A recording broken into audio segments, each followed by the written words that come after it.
आरक्षण के राज कर्नाटक में चुनावी घमासान मचा है, जिसकी गूंज मध्य प्रदेश तक सुनाई पड़ रही है। कर्नाटक में उठे एक चुनावी मसले को लेकर एमपी में भी घमासान शुरू हो गया है।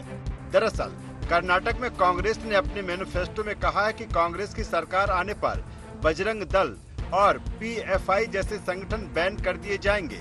कांग्रेस के इस ऐलान पर बीजेपी भड़क उठी है। कर्नाटक में पीएम मोदी ने कांग्रेस के इस बयान की निंदा की है। पहले प्रभु श्री राम को ताले में बंद किया और अब जय बजरंगबली बोलने वालों को ताले में बंद करने का संकल्प लिया है। वहीं मध्य प्रदेश में सीएम शिवराज सिंह चौहान, बीजेपी के प्रदेश अध्यक्ष वीडी शर्मा और गृह मंत्री डॉक्टर नरोत्तम मिश्रा ने इसे मुस्लिम तुष्टीकरण की इंतहा करार दिया है। कांग्रेस की मति मारी गई है। बजरंग दल पर प्रतिबंध लगाने की बात करते हैं।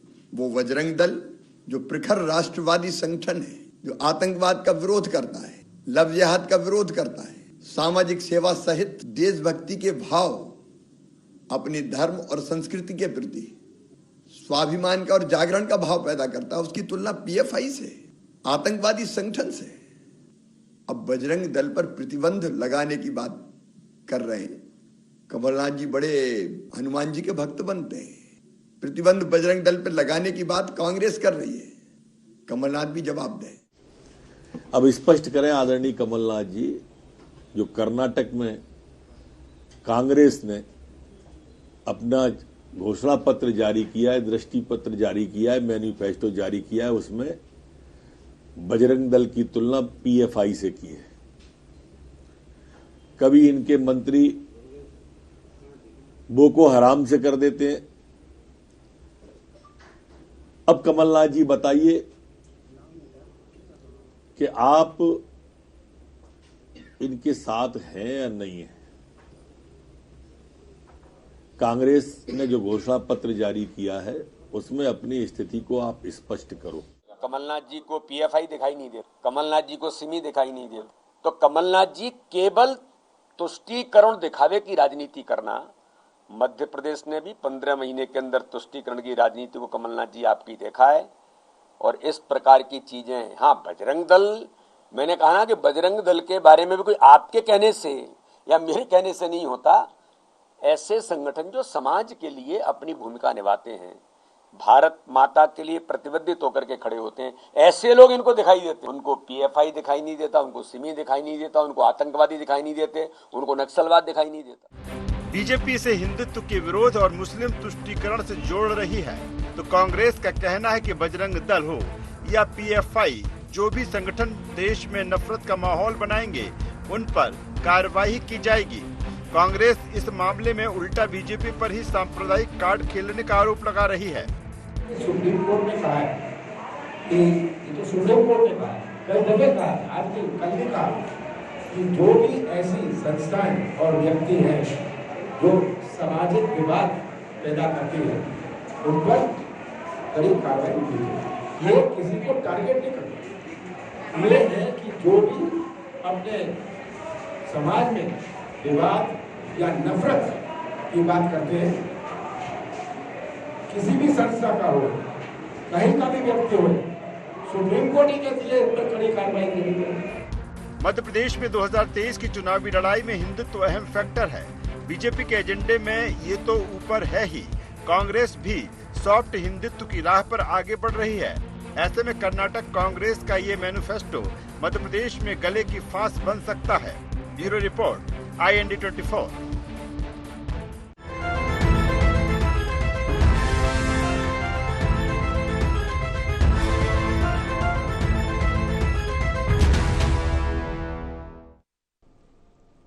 बजरंग दल पर दंगल।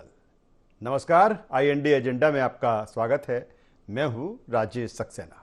आज इसी मुद्दे पर चर्चा करेंगे, बातचीत करेंगे। चर्चा शुरू करें उससे पहले देख लेते हैं एजेंडा के मुख्य पॉइंट्स। चुनावी दंगल में क्यों आया बजरंग दल? बजरंग दल और पीएफआई की तुलना कितनी जायज?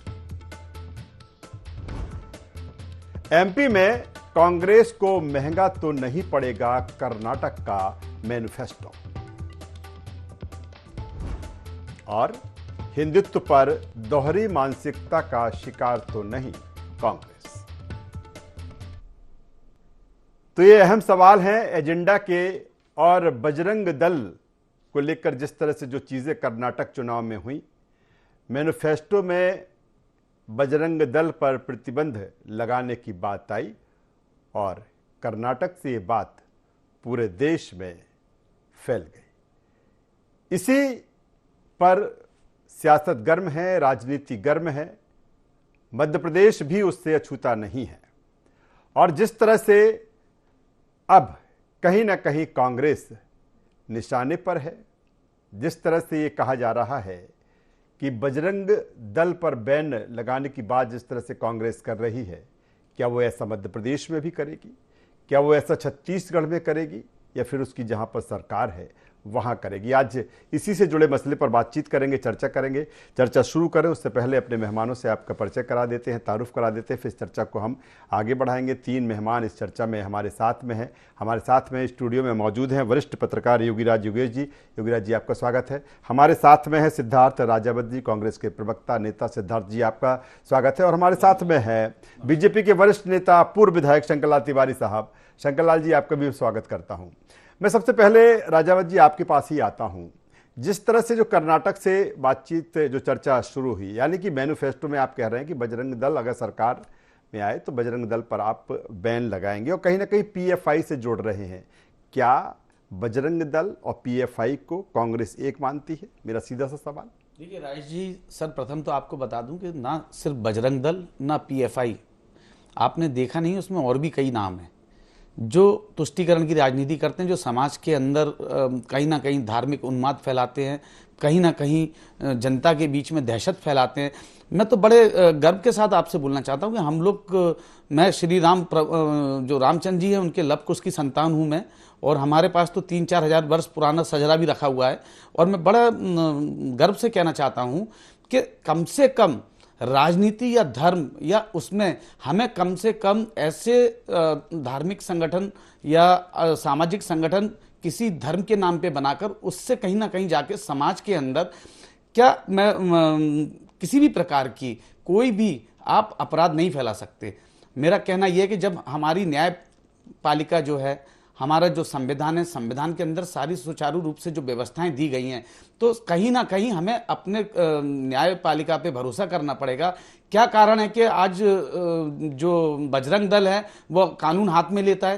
क्यों कानून हाथ में लेता है? अगर आप सामाजिक रूप से अगर किसी की रक्षा करना चाहते हैं तो आप उसको जाइए और उसकी एफआईआर करिए। लेकिन राजावत जी, तकरीबन मुझे लगता है, जो मेरे पास अंक गणित थे इसका, कि 40 लाख के आसपास उसके सदस्य, तकरीबन 22 लाख उसके सक्रिय सदस्य हैं, 25 लाख उसके सदस्य हैं। एक ऐसा संगठन कहीं ना कहीं प्रखर राष्ट्रवाद को लेकर जो बात करता है, युवा और साधु संत इसमें जुड़े हैं।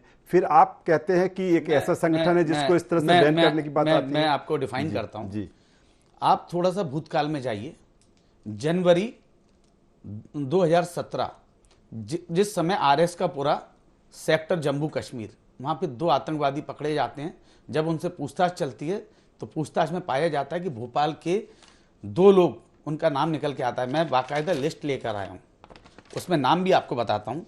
उसमें बलराम सिंह एक नाम आता है, दूसरा ध्रुव सक्सेना जो कि भारतीय युवा मोर्चा का उस समय पे अध्यक्ष था, मनीष गांधी, मोहित अग्रवाल, मनोज भाटी, संदीप गुप्ता, रितेश खुल्लर, खुश पंडित, जितेंद्र यादव, त्रिलोक बहादुर, जितेंद्र ठाकुर, ये विश्व हिंदू परिषद से रिलेटेड है। और आशीष सिंह राठौर इनके सतना में उस समय पे मेयर, डिप्टी मेयर थे। लेकिन सुनिए पहले आप सुनिए आप पहले सुनिए, एक मिनट सुनिए, मैं राइट से पहले मेरा वाक्य पूरा होने दीजिए, मेरी बात सुनिए।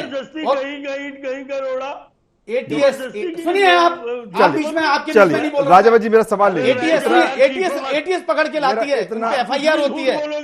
चलिए मैं से मुद्दे पर भी आऊंगा। चलिए शंकरलाल तिवारी साहब, आप जवाब दे दीजिए, फिर इसके आगे मैं राजावत जी से भी सवाल करूंगा जो मैं सवाल उनसे करना चाहता था।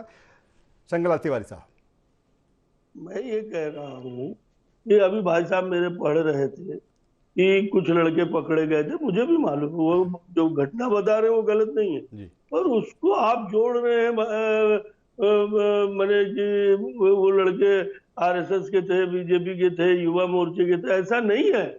अब आपको विपक्षी होने के नाते आपके मन में कोई बात, कोई जानकारी आप कहिए, मैं उसके लिए नहीं कह रहा हूं, पर मैंने टोका इसलिए कि बंधु, वो एक लड़का जो सतना का था उसे मैं जानता हूं, उसका कोई दूर दूर का लेना देना नहीं था, और ये फंडिंग का मामला था हवाला टाइप का, मैं उसके बारे में डिटेल भी नहीं जानता, पर बैंक अकाउंट वगैरह फर्जी खोल के हुआ था। आज की बहस जो है, आज की जो डिबेट हो रही है, वो बजरंग दल में प्रतिबंध लगाने की बात जो कर्नाटक में घोषणा पत्र में कांग्रेस ने करी है, और पहला एजेंडा आदरणीय सक्सेना जी ने बताया है कि इसका मध्य प्रदेश में क्या असर पड़ेगा, क्या जो चुनाव होने वाले हैं, क्या मध्य प्रदेश की राजनीति में कोई असर पड़ेगा। मैं आपसे आग्रह पूर्वक कहना चाहता हूं, अभी आपने स्वयं कहा है आदरणीय सक्सेना जी कि 40 लाख से ऊपर सदस्य है बजरंग दल। अब जब 40 लाख से ऊपर सदस्य तो वो हिंदुस्तानी है और प्रखर राष्ट्रवाद की बात करते हैं। क्या करते हैं वो? कानून हाथ में लेते हैं। अगर लब जिहाद का विरोध करते हैं तो क्या गलत करते हैं? जिस तरह से बेटियों के साथ छल किया जा रहा है, और अगर वो लब जिहाद का विरोध करें तो क्या बुरा कर रहे हैं? कर्नाटक के घोषणा पत्र में बजरंग दल के प्रतिबंध भर की बात नहीं है, उसको पढ़ लीजिए देख करके मेरे मित्रों। हुसैन आप ही के यहाँ के दामाद हैं, प्लीज सुन लो यार, दामाद तुम्हारा भी हो सकता है। देखिए मतलब जिहाद नहीं आया था आपको? मेरा राजावत जी, आपने बगल में बैठ के उनको केंद्रीय मंत्री बनाया था। मैं राजावत जी, मैं चाहता हूं कि जो डिबेट का जो केंद्र बिंदु है, मुझे राजावत जी, मुझे लगता है कि जो डिबेट का केंद्र बिंदु है उसी पर हम कायम रहें तो बेहतर रहेगा, क्योंकि 25 से 30 मिनट की डिबेट होती है, और मुझे लगता है कि उससे जुड़े जो पहलू है उसी पर चर्चा हो। शंकर लाल तिवारी साहब, मैं फिर सीधे योगी राज जी के पास में आऊंगा। कर्नाटक के सक्सेना जी, कर्नाटक के घोषणा पत्र में बजरंग दल पर प्रतिबंध लगाने की बात तो कही गई है। मैं ये कहना चाहता हूं कि प्रतिबंध लगाना कांग्रेस के उसमें है, ब्लड में है, डीएनए में है, इनका स्वभाव है। इन्होंने आरएसएस पर 2 बार प्रतिबंध लगाया, इमरजेंसी में लगाया, 48 में लगाया, और इसके अलावा ये प्रतिबंध लगाते रहे हैं। हमारे जो भी संगठन देश के हैं, जो देश के अंदर प्रखर राष्ट्रवाद की बात करते हैं, भारत की संस्कृति की बात करते हैं, कर्नाटक के घोषणा पत्र में इन्होंने कहा है। राजावत जी से आग्रह पूर्वक, प्रणाम पूर्वक जवाब पूछूंगा कि कन्वर्जन कानून जो बना है, धर्मांतरण कानून, आपके घोषणा पत्र में कहा गया उसे हम समाप्त कर देंगे। गोवधबंदी कानून जो कर्नाटक की सरकार ने बनाया भाजपा का, आपके घोषणा पत्र में लिखा उसे हम समाप्त कर देंगे। और आप पीएफआई से तुलना कर रहे हो उन 40 लाख लड़कों की जो बजरंग दल का लाल दुपट्टा डाल करके और लब जिहाद का विरोध कर रहे हैं, जो धर्मांतरण का विरोध कर रहे हैं, चलिए जो प्रखर राष्ट्रवाद की, मैं आता हूं शंकरलाल तिवारी साहब, मैं आता हूं, आपको जो समय मैं चाहता हूं अब योगी राज जी के पास में आता हूं। योगी राज जी, जिस तरह से भले कर्नाटक से शुरुआत हुई है, बीजेपी ने, क्योंकि अमूमन देखा जाता है कहीं पर भी इलेक्शन होता है कोई ऐसी चीजें कांग्रेस की तरफ से आ जाती हैं, यहां एक सेल्फ गोल कर लिया है कर्नाटक में, और उसकी गूंज अब पूरे मध्य प्रदेश सहित पूरे देश में है। नहीं, बिल्कुल ये सेल्फ गोल ही है कांग्रेस का जी। और मैं तो ये कहूँगा कि अभी तक कांग्रेस जो है कर्नाटक में 0-3 से आगे चल रही थी, अब वो मुकाबला 3-1 पे आ गया है। 2 सेल्फ गोल कांग्रेस ने वहाँ किए। एक गोल ये किया है कि उन्होंने प्रधानमंत्री को जो जहरीला बोल बोले थे, वो पहला सेल्फ गोल था, और दूसरा सेल्फ गोल जो है बजरंग दल पर प्रतिबंध लगाना। ये ऐसा मुद्दा आया है जिसने पूरे कर्नाटक की दिशा बदल दी, कर्नाटक चुनाव की। अभी तक देखो, पिछले 3 दिन पहले तक जो खबरें आ रही थी उसमें कर्नाटक में बीजेपी बहुत पीछे बताई जा रही थी, लेकिन पिछले 3 दिन में सिनेरियो बहुत तेजी से चेंज हुआ, और जो बीजेपी बहुत पीछे थी वो करीब करीब थोड़ी सी बढ़त की स्थिति में आई है। तो जब इतना बड़ा असर कर्नाटक में पड़ रहा है तो उसका असर अब मध्य प्रदेश में क्यों नहीं पड़ेगा, या आने वाले चुनावों में क्यों नहीं पड़ेगा, और बीजेपी इस मुद्दे को क्यों नहीं बनाएगी?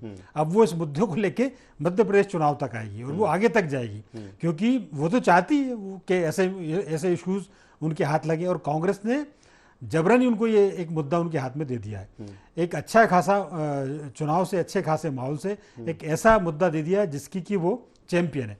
तो वो तो इस मुद्दे को बहुत जोर शोर से बनाएगी, और बार बार यही बताएगी कि देखो साहब। योगी राज जी, तब जब अगर बात की जाए मध्य प्रदेश में कांग्रेस की, हमने देखा कि किस तरह से अभी एक कार्यक्रम में पीसी चीफ कमलनाथ के एक कार्यक्रम में जय श्री राम जय सिया राम के नारे वहां पर लगे थे। उन्होंने कहा था कि हाँ मैं हिंदू हूं, और इस तरह की जब चीजें हुई थी कि कहीं ना कहीं एक हिंदुत्व का जो ट्रैक, भले चाहे वो सॉफ्ट हिंदुत्व का है हिंदुत्व का है, उस पर ट्रैक पर जब कांग्रेस जा रही थी, फिर इस चीजें कहीं ना कहीं उसको फिर बैक करती हैं।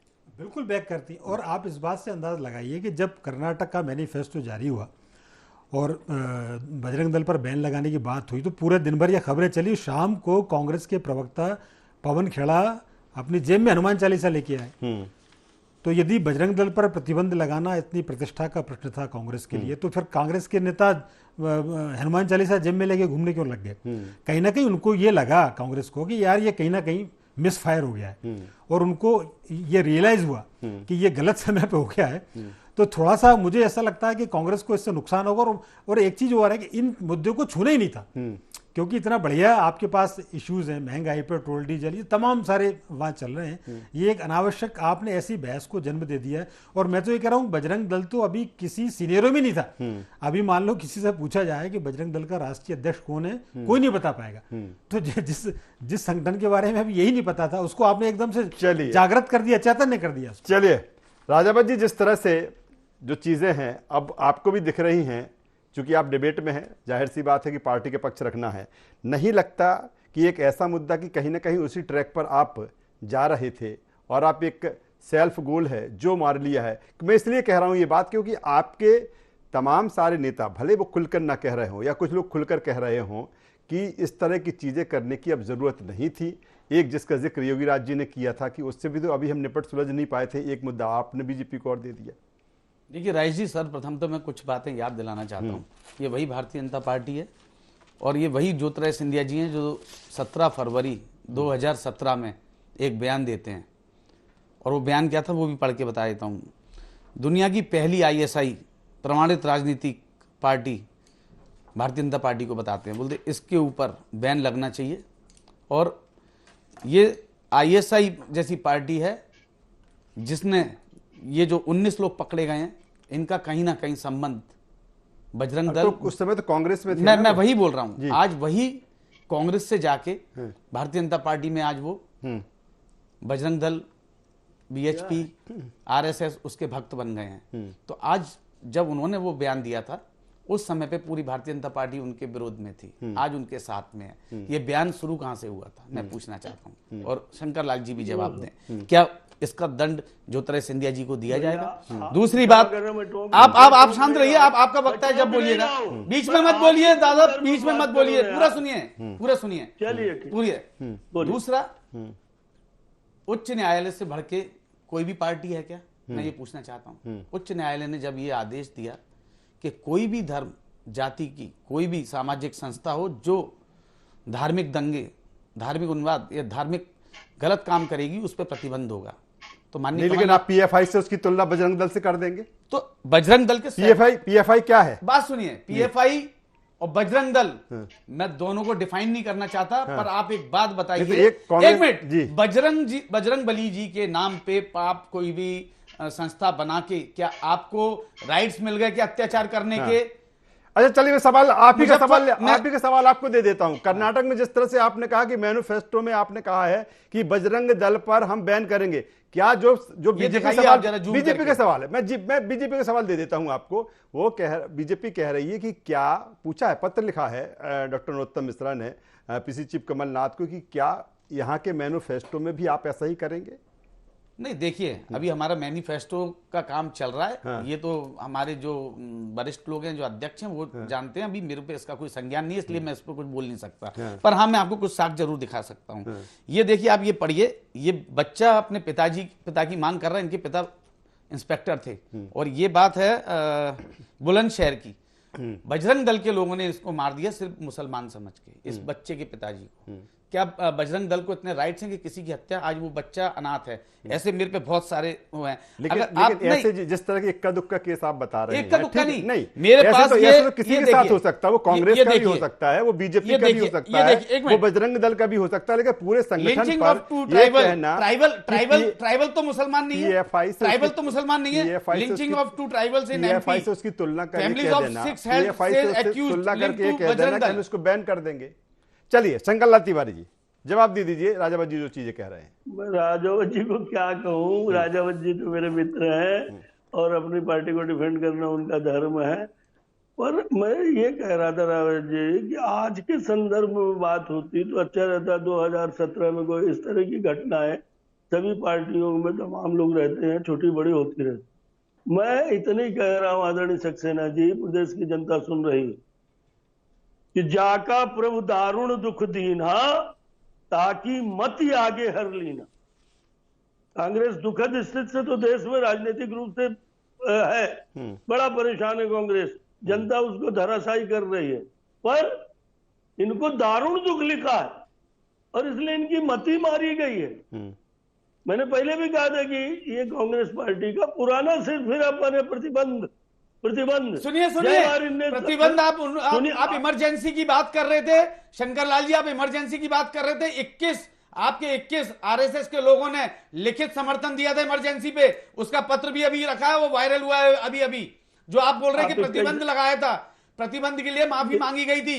वल्लभ भाई पटेल जी ने बोला था कि इस पे आजीवन प्रतिबंध रहना चाहिए, फिर भी उसका प्रतिबंध हटाया इंदिरा जी ने। आप हमें नहीं बताइए, आपके 21 लोगों ने आरएसएस के योगी राज जी बैठे, शायद योगी राज जी जानते होंगे। मैं आऊंगा जब योगी राज जी के पास में आऊंगा तो उस पर भी कुछ ना कुछ प्रकाश डलवा लूंगा उनसे। एक बात सुनो राजावत जी, अगर अपन 1 to 1 करने लगेंगे तो डिबेट कैसे होगी? चलिए शंकर लाल तिवारी को बोलने दीजिए। आपने भी तमाम सारी चीजें बोली हैं, आपने पूरा मौका दिया। शंकर लाल तिवारी साहब, तुम ही पर नहीं जीत सकते। शंकर लाल जी, मैं आपका सम्मान कर रहा हूं, आप भौंक रहे हो जी।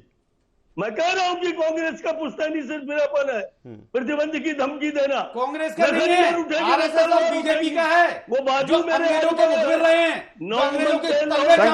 शंकर लाल तिवारी, मैं राजावत जी मैं इस तरह के राजावत जी अपनी डिबेट में इस तरह की चीजें अलाउ नहीं करूंगा। मैंने आपको भरपूर समय दिया है, आप जो बोलना चाहते थे आपने वो बोला है। शंकर लाल तिवारी साहब बोला है, शंकर लाल तिवारी साहब बोलेंगे। ललकार दिया है। मैं आपसे पूछना चाहता हूं कि आप भी जानते हो कि न नौमन तेल हो गए न राधा नाचेगी। अभी मेरे वरिष्ठ पत्रकार जी ने भी बताया कि पहले थोड़ी लड़ाई में थे, अब तो पक्षी की ओर चले गए। और भी वो उनका व्यक्तिगत आंकलन है, वो पत्रकार है, इसका मैंने मुझे कुछ लेना देना नहीं। पर मैं इतना जरूर कहना चाहता हूं कि आपने कहा है कि हम धर्मांतरण, आप पीएफआई की तुलना कर रहे हैं। पीएफआई पाकिस्तान से जुड़ी है, पीएफआई विदेशी ताकतों से जुड़ी है, पीएफआई की फंडिंग पकड़ी गई विदेशी ताकतों। आप देश के बच्चों को, देश के नौजवानों को जो राष्ट्रीयता की बात करते हैं, जो धर्म की बात करते हैं, चलिए अब योगी राज जी से नफा नुकसान की बात कर लेते हैं। चलिए अब योगी राज जी से आधा सेकंड में पूरा कर, मैं चलिए मैं ये कह रहा था कि न इनको जीतना है, ये अच्छी तरीके से जानते हैं। ये कंफ्यूज पार्टी है, इसकी नीति स्पष्ट नहीं है। कहीं ये चंदन लगाते हैं, योगी राज जी कहीं हनुमान चालीसा पढ़ते हैं, दो सवाल योगी राज जी से, समय कम है करने के लिए समय कम है। मैं मुद्दे पे आना चाहता हूँ, मैं मुद्दे पे आना चाहता हूँ। योगी राज जी, दो चीजें हैं, क्या कहीं ना कहीं कांग्रेस एमपी के पॉइंट ऑफ व्यू से ही ले लेते हैं कि कांग्रेस कहीं ना कहीं दोहरी मानसिकता का शिकार होती ही दिख रही है। दूसरा, कर्नाटक का जो मैनिफेस्टो है वो कहीं ना कहीं मध्य प्रदेश या छत्तीसगढ़ की भी हम बात कर लेते हैं, या फिर जहां अभी चुनाव होने वाले वहां की बात कर लेते हैं, महंगा तो नहीं पड़ जाएगा? नहीं, यदि कर्नाटक के मैनिफेस्टो को कि इन बातों को यदि मध्य प्रदेश में लागू करने की कांग्रेस ने कोशिश की तो कहीं ना कहीं नुकसान में रहेगी कांग्रेस, क्योंकि मध्य प्रदेश और ये हिंदी बेल्ट के जितने भी स्टेट्स हैं उसमें ये मुद्दा बिल्कुल कांग्रेस को लाभ नहीं करेगा, और ये हमने पहले भी देखा है। और बीजेपी इन मुद्दों को बहुत बढ़िया तरीके से बनाती है और पब्लिक के बीच जाती है। अभी आप ये देखो, मैं जो जिक्र कर रहा था बार बार, कर्नाटक में भी पिछले 3 दिनों से अब एक इशू चल रहा है, मतलब वहाँ सारे महत्वपूर्ण जो मुद्दे हैं वो गौण हो गए, वो सब एक तरफ रखे रह गए। आप 500 रुपये का सिलेंडर दे दो, आप महिलाओं को 1500 रुपये दे दो, ये सारे महत्वपूर्ण जो घोषणा है वो एक तरफ हो गई हैं। और अब केवल एक इशूज पिछले 3 दिनों से चल रहा है, बजरंग बली और बजरंग दल। तो ये इतना महत्वपूर्ण फैक्टर हो गया है और बीजेपी के लिए तो प्लस साबित हो रहा है। तो मुझे ऐसा लगता है कि यदि मध्य प्रदेश चुनाव में भी बीजेपी तो चाहेगी इसको लगातार गति दे, और मुझे पूरा आप ये देखना कि ये मध्य प्रदेश चुनाव तक इस मुद्दे को चलाएगी बीजेपी, और कहीं ना कहीं इसको कोशिश ये रहेगी कि इस पर ही फोकस हो आगे जाके।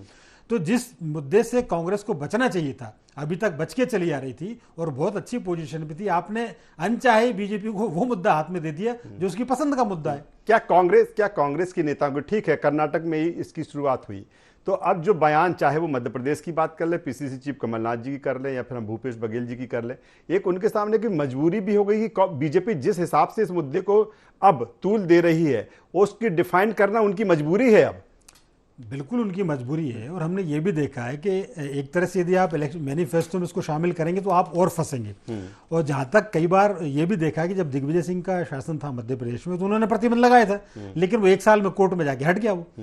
तो या तो ऐसा कोई परमानेंट आपके पास ऐसे ठोस वो होने चाहिए फैक्ट्स आपके पास कि परमानेंट इस पे बैन लगे, लेकिन ऐसा कहीं नहीं हो पाता किसी भी पार्टी के साथ। सवाल तो इस बात को लेकर भी कि अगर ऐसी ठीक है, ऐसा आपको करना भी है, तो फिर आपकी राजस्थान में भी सरकार है या फिर आपकी छत्तीसगढ़ में सरकार है, वहां ऐसा कर लेना चाहिए था आपको। बिल्कुल, लोग यही लोग ये मांग हो रही बार बार कि आप राजस्थान और छत्तीसगढ़ में भी इसे लागू करके दिखाएं, लेकिन कांग्रेस, चूंकि ये हिंदी बेल्ट है और यहाँ उनको भी पता है कांग्रेस को कि ये बड़ा घाटे का सौदा होगा, तो मुझे नहीं लगता कि ये वाले इश्यूज को मध्य प्रदेश में वो। चलिए, तो घाटे का सौदा होगा, किस तरह की चीजें अब दिखेंगी कर्नाटक में।